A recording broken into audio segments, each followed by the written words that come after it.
Hi everybody, it's Mr. D at In the Middle with Mr. D1 at blogspot.com with teaching tips for lesson 14, day 2 of my sight singing program called S Cubed, available on Teachers Pay Teachers under Music in the Middle with Mr. D. Now yesterday was an important day. We introduced chromatics to our young students. We introduced key signatures, and today we're going to review, really, not any new information, just reviewing, and the written warm-up today will be basic questions like, what is a chromatic scale? How is it different than a major scale, for example? Just really basic answers. I might ask them questions like, what are the words that we use in an ascending chromatic scale versus descending chromatic scale?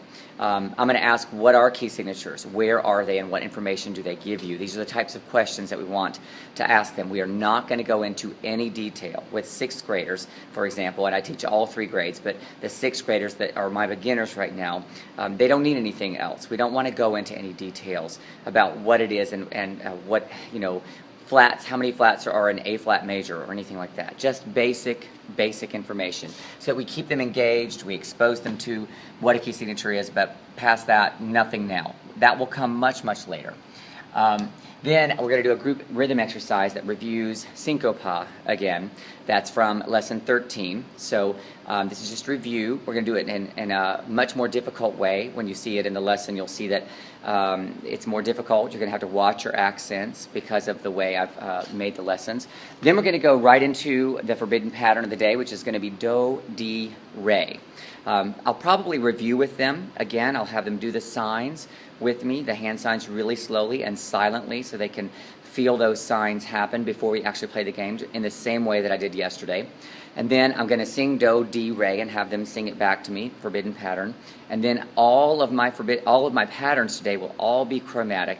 And I'm going to, again, like yesterday, focus on listening, telling them to listen, to hear if they're out of tune.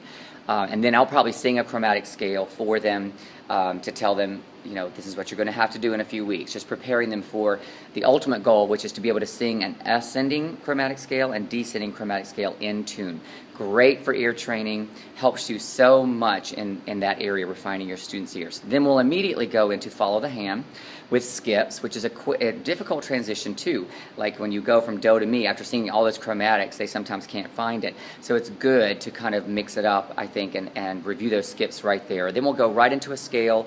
I'll pick a varied but comfortable Do, and we'll do the sight singing example of the day, which is focused on patterns like I taught in previous lessons, the 2 previous lessons, helping them see the pitch and the rhythm pattern. And I'll ask a question, is there a key signature? So we keep tying it back to that. So they're getting, in their sight singing now, they should be getting very comfortable with dealing with different rhythms, a lot of pitch changes, not starting on Do, not ending on Do, all of the things that are setting the groundwork for much more difficult things later to come. So that's what we're going to do in lesson 14, day 2, and check out my lessons on Teachers Pay Teachers at Music in the Middle with Mr. D.